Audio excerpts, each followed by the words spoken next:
नमस्कार, मैं रवीश कुमार। आपका अंदाज़ा सही है कि क्या कहने जा रहा हूँ, लेकिन गुजारिश है कि जो भी कह रहा हूँ उसे धीरज के साथ सुनिएगा।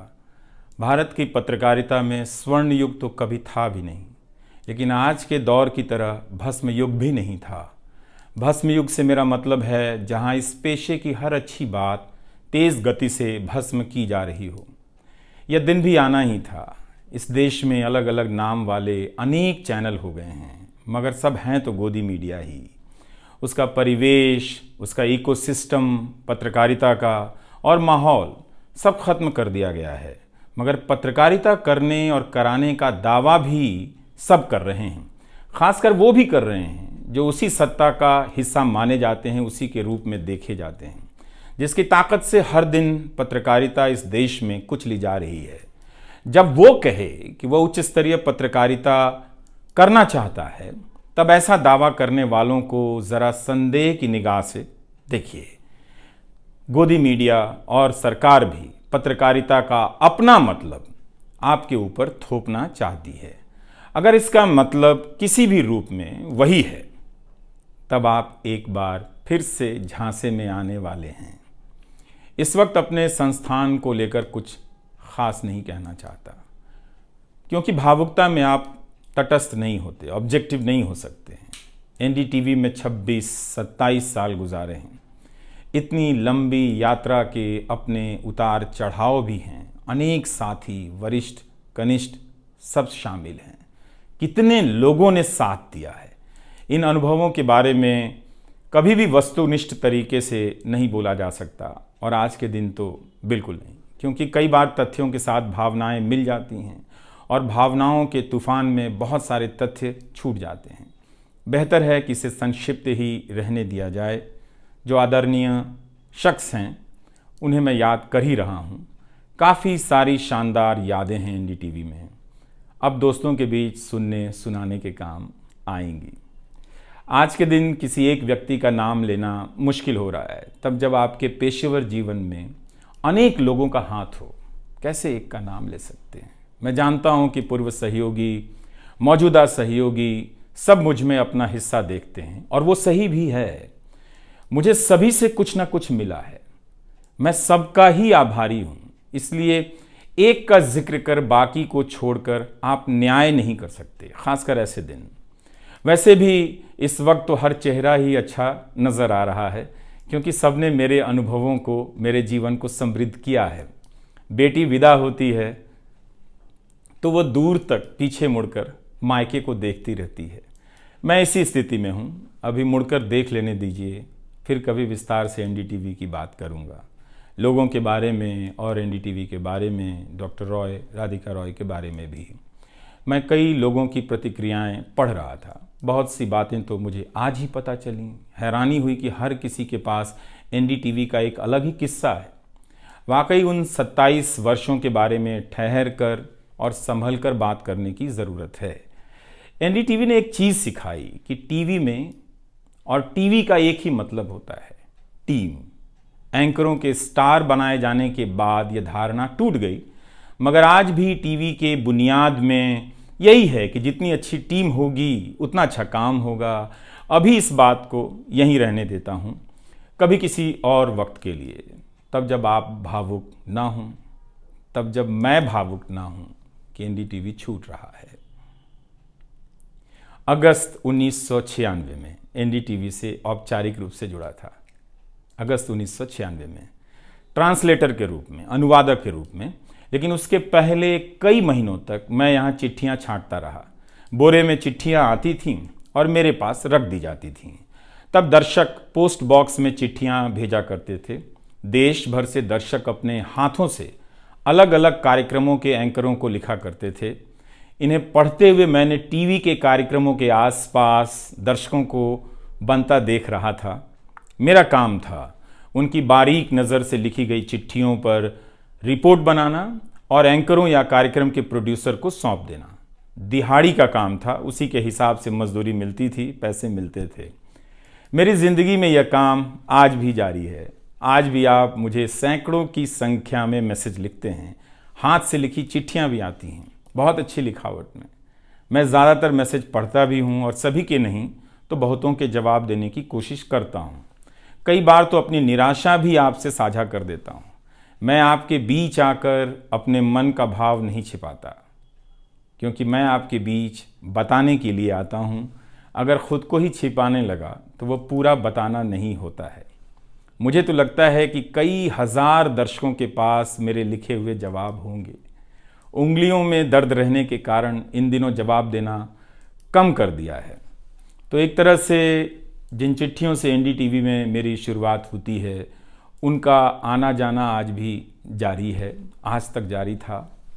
वो काम आगे भी जारी रहेगा, लेकिन इतने सारे सुझावों, जवाबों, अपेक्षाओं, शिकायतों और डांट के बीच सोना, जागना और जीना मुझे आपके हवाले करता चला गया। मैं खुद के पास तो रहा ही नहीं, आपके बीच गया तो घर ही नहीं लौटा। शायद अब कुछ वक्त मिलेगा खुद के साथ रहने का। आज की शाम एक ऐसी शाम है जहां चिड़िया को उसका घोंसला नज़र नहीं आ रहा, क्योंकि कोई और उसका घोंसला ले गया है, मगर उसके सामने थक जाने तक एक खुला आसमान ज़रूर नज़र आ रहा है। तो खैर, उसके बाद अनुवादक बना और कई पत्रकारों की रिपोर्ट का अंग्रेज़ी से हिंदी में अनुवाद करता रहा। इसके बाद मैं रिपोर्टर बन गया और फिर मेरी दैनिक रिपोर्ट की अलग यात्रा शुरू होती है। रवीश की रिपोर्ट से काफ़ी कुछ सीखने को मिला। तो इस तरह से ये एनडीटीवी में ही संभव हुआ कि एक चिट्ठी छांटने वाला इसके एक चैनल का ग्रुप एडिटर समूह संपादक बनता है और आज उसे छोड़ रहा है, इस्तीफा दे रहा है। बहुत बड़ी बड़ी शक्तियाँ पीछे खड़ी हैं इस एक पत्रकार के पीछे। तो स्वाभाविक है कि ये नौबत आनी थी, इसका अंदाज़ा मुझे पहले भी था। लेकिन जिस दिन आता है उस दिन अच्छा तो नहीं लगता है। लेकिन मैं आपसे यह भी कहना चाहता हूँ कि जब भी मेरे बारे में मूल्यांकन करें, इस बात की सहानुभूति मुझसे ना रखें कि मैं चिट्ठी छांटता था।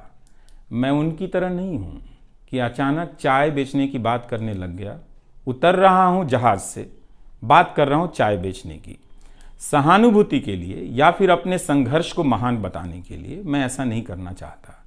इस देश में हर किसी का संघर्ष ही पहाड़ चढ़ने के जैसा है। आप एम्स के बाहर मरीज जो खड़े हैं, उनके परिजन जो खड़े हैं, उनसे मिल लीजिए। आपको पता चल जाएगा कि उनकी चुनौतियां कितनी बड़ी हैं और आपका दुख कितना कम है, छोटा है। लेकिन आज के दिन मैं आप सभी के बीच दर्शकों की बात करना चाहता हूं। इस दौर में कुर्सी पर बैठे किरदारों को टूटते हुए देखा, सबने देखा। संस्थाओं को भस्म होते देखा, आपने देखा।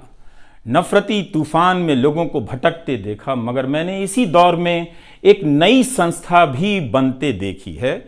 वह संस्था है जनता की संस्था, दर्शकों की संस्था। दर्शक ही अपने आप में इंस्टीट्यूशन बन जाते हैं।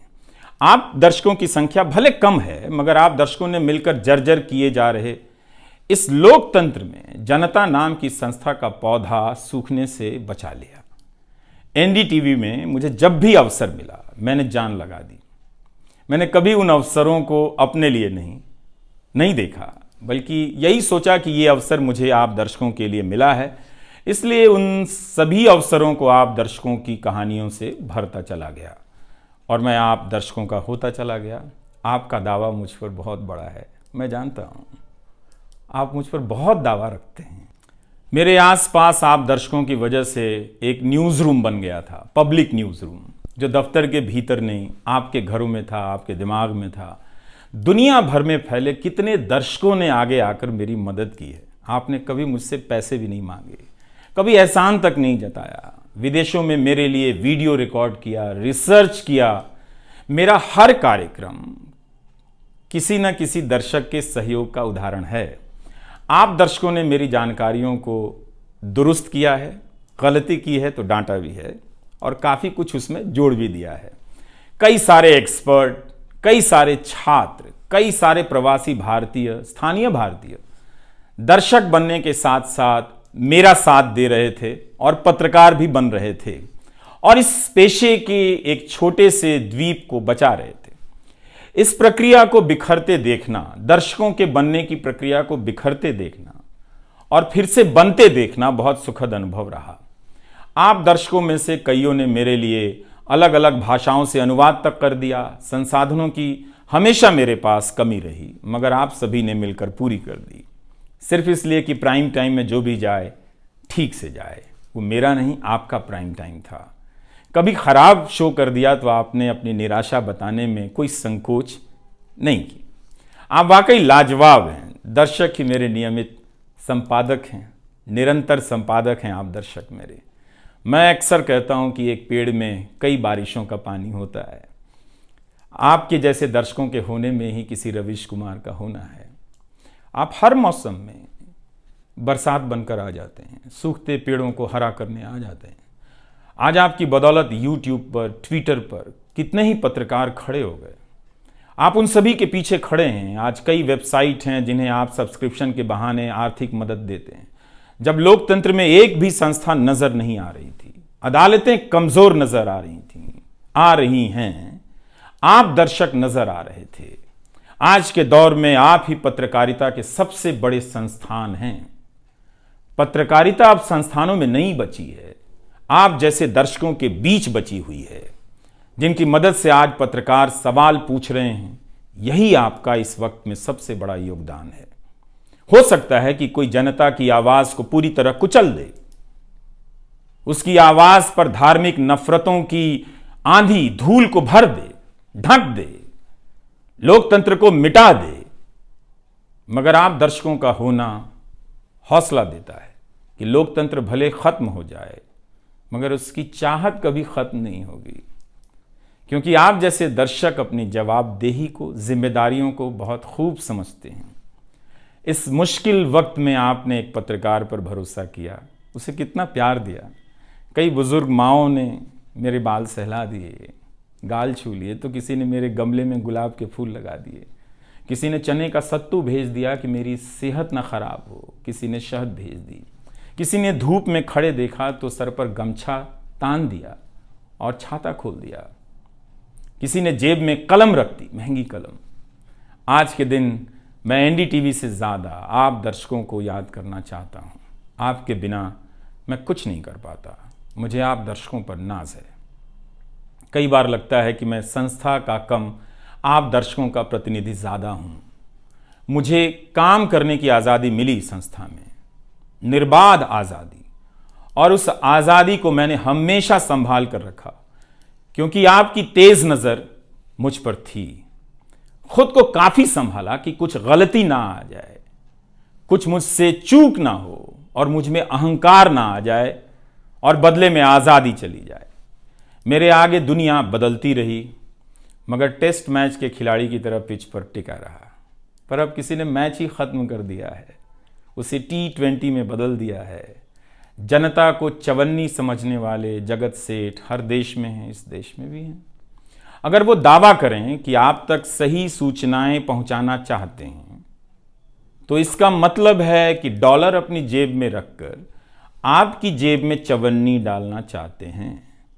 पत्रकार एक खबर लिख दे तो जगत सेठ मुकदमा कर देते हैं और फिर सत्संग में आकर प्रवचन भी देते हैं कि वे पत्रकारिता का भला चाहते हैं। आप दर्शक इतना तो अपना भला समझते होंगे, इसलिए आज मैं अपने संस्थान से ज़्यादा आप दर्शकों को याद करना चाहता हूं। मुझे हमेशा लगता था कि हिंदी का पत्रकार छत क्यों नहीं छू पाता है। ऐसा क्यों है? हिंदी पत्रकारिता के कई श्रेष्ठ संपादकों, पत्रकारों के कार्यों पर निगाह रहती थी, उनकी गहराई हैरान करती थी। फिर भी लगता था कि उनकी बात जमाने तक ठीक से नहीं पहुंची, पेशे के भीतर उन्हें उनकी जगह नहीं दी गई।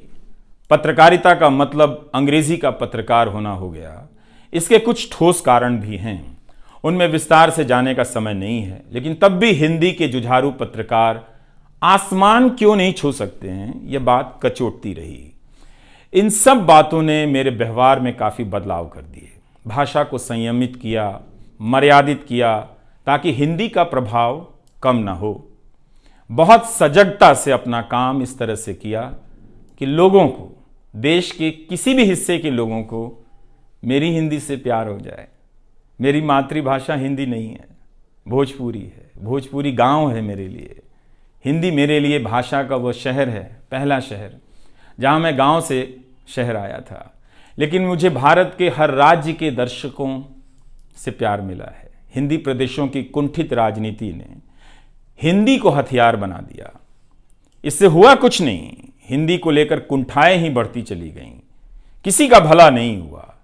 मैं उन सभी गैर हिंदी भाषी पत्रकारों, सामाजिक कार्यकर्ताओं, विद्वानों का शुक्रिया अदा करना चाहता हूं, जिन्होंने मेरी हिंदी को समृद्ध किया, जिन्होंने मेरे लिखे हुए का अपनी भाषा में अनुवाद किया और अपनी भाषा में लिखी हुई जानकारियों का मेरे लिए अनुवाद कर दिया मुफ्त में।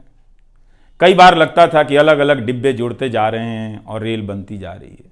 उर्दू, मलयालम, तमिल, कन्नड़ा, पंजाबी, गुजराती, मारवाड़ी, बंगाली, मराठी भाषा के पत्रकारों ने कितना कुछ जोड़ा है। यह बात कहीं हिंदी बनाम अंग्रेजी की तरफ ना मुड़ जाए, इसलिए कहना जरूरी है कि अंग्रेजी भाषा में लिखने वाले विद्वानों और पत्रकारों ने मेरी खुलकर मदद की है, मेरे साथ बराबरी का व्यवहार किया। जो नहीं कर सके, ऐसे हैं, उनका क्या हिसाब करना, उनका क्या रोना, मगर जो बराबरी के साथ पेश आते रहे, उनका आभार व्यक्त करना चाहिए। उन सभी ने अपना श्रेष्ठ मुझसे साझा किया, किताबें दी, अवसर बताए, मेरे लेख का अनुवाद तक कर दिया, ज्यादा लोगों तक पहुंचा दिया। मेरे जीवन में इतिहास के मेरे शिक्षकों का बहुत योगदान है। मेरे शिक्षक मेरी जान है। मैं चाहता हूं कि आप मेरे जरिए मेरे पीछे खड़े अनगिनत लोगों के बारे में जानें, उन्हें भी देखें। और दोस्तों को कौन भूल सकता है, बहुत अच्छे अच्छे दोस्त मिले, कम मिले लेकिन मिले। आप जनता के बीच जाने के तमाम अवसर मेरे लिए बहुत खास हैं। तमाम आंदोलनों को कवर करने गया, आपके बीच जाते ही जो चीज़ खास नज़र आती थी वो है एक पत्रकार के प्रति आपका विश्वास, आपकी समझ। आप लोगों से मैं घिर जाता था। आपके भीतर कितना कुछ बहने लग जाता था, जिसे एक राज्य को सुनना चाहिए, जिसे सुनाने के लिए पत्रकार से अच्छा कोई जरिया नहीं। मुझे आपके बीच आकर हमेशा लगा कि आप सरकार को कैसे देखते हैं, और मैं उस नजर से सरकार को देखने लगा। इसी का भरोसा है कि आपकी सक्रियता में ही भारत का लोकतंत्र धड़कता है। शाहीन बाग और किसान आंदोलन की जिद में मुझे सूरज की रोशनी दिखाई देती है। आपको जनता बनते हुए देखा है। मेरा विश्वास गहरा होता चला है कि तंत्र भले खत्म हो जाए, लेकिन जनता के बीच जन बचा हुआ है। एक दिन यही जन आज से बेहतर तंत्र बना लेगा। आज कुछ लोगों को यकीन हो गया है कि सारा तंत्र उनके कब्जे में है। अब जन का कोई मोल नहीं। मीडिया को खत्म कर विपक्ष और जनता को खत्म किया जा चुका है। ऐसा सही भी है, मगर यही शाश्वत नहीं है। एक ना एक दिन जब लोग अपनी नफरतों से जर्जर हो जाएंगे, उनकी नफरतें उनके शरीर से दरकने लग जाएंगी, तब उन्हें किसी नई जमीन की तलाश होगी, किसी पत्रकार की याद आएगी। नफरत की गुलामी से बाहर आने का रास्ता आप ही बनाएंगे, आपको ही बनाना है। एनडीटीवी में मैंने लिखना, बोलना सीखा, दिखना सीखा, अच्छे कपड़े पहनना सीखा, टाई पहननी सीखी। बस केवल डांस नहीं आया, क्योंकि काम से वक्त ही नहीं मिला। आप सीख लीजिएगा। आज के दिन मैं अपनी महिला सहयोगियों को खास तौर से याद करना चाहता हूँ। काम के प्रति ईमानदारी, टिक कर काम करना और पेशे की नैतिकता की समझ मुझे अपनी महिला सहयोगियों से मिली है, और मैंने उनसे चुरा भी ली है। उनसे मेरी सामाजिक और नैतिक समझ बहुत बेहतर हुई। मेरी इस यात्रा में बहुत सी समझदार औरतें और लड़कियों के अनुभव शामिल हैं। मेरी जीवन साथी का भी, मेरी बेटियों का भी, मेरे सास ससुर ने बहुत साथ दिया ताकि मैं बाहर जाकर रिपोर्ट कर सकूं। मेरी माँ, मेरी भाभी, मेरे परिवार के सदस्यों ने भी ठठेरे की तरह सब ने पीट पीट कर पीतल से बर्तन बना दिया। ये मैं इसलिए भी रेखांकित कर रहा हूँ कि पत्रकारिता के पेशे में मर्द ही नहीं, मर्दवादियों का कब्जा है। उनकी आक्रामकता के बीच कई बार दम घुटता था।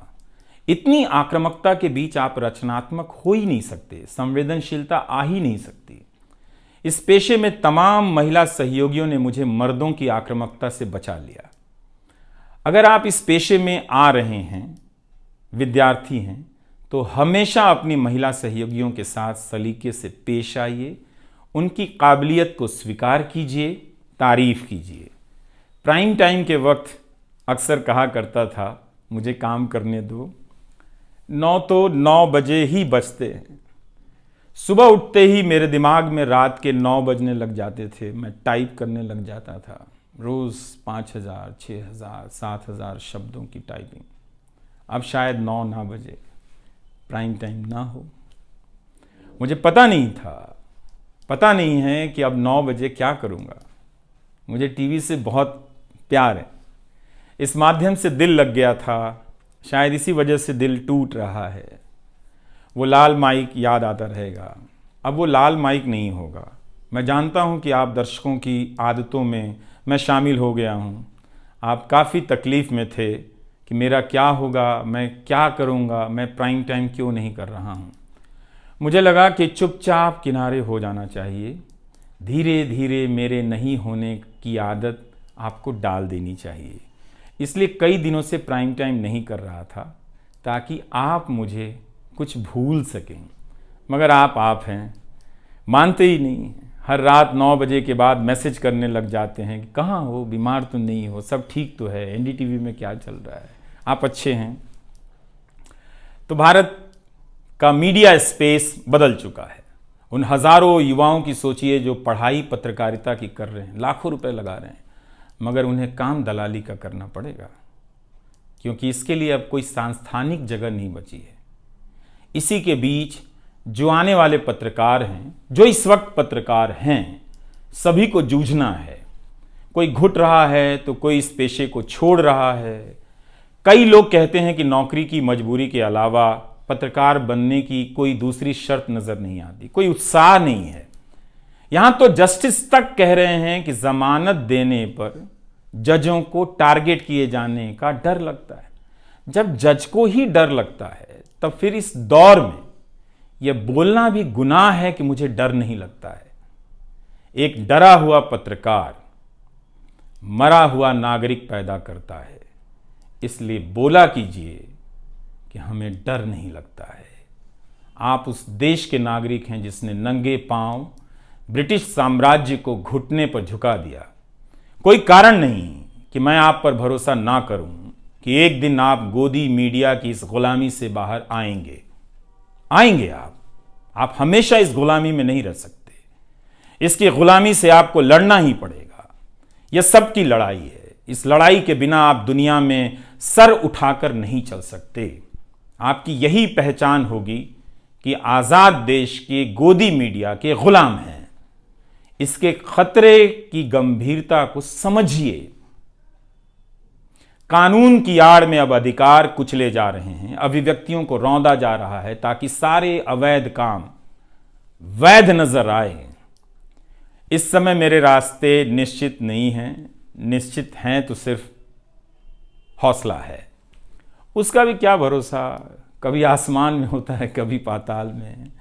एक YouTube चैनल बनाया है रवीश कुमार ऑफिशियल, और फेसबुक पेज भी है रवीश का पेज। इसे सब्सक्राइब कीजिएगा। अब मैं YouTube पर ही नज़र आऊँगा, एनडीटीवी इंडिया पर नहीं। किसी संस्था के साथ मर्यादाएं बहुत अलग होती हैं, फ्रीलांस और आज़ाद जीवन की अलग। लेकिन इस बार परिवार के साथ थोड़ा वक्त बिताना चाहता हूँ, जीना चाहता हूँ। मैंने इस्तीफ़ा दे दिया है। नमस्कार, मैं रवीश कुमार अब आपको उस चैनल पर सुनाई नहीं देगा। नमस्कार, मैं रवीश कुमार।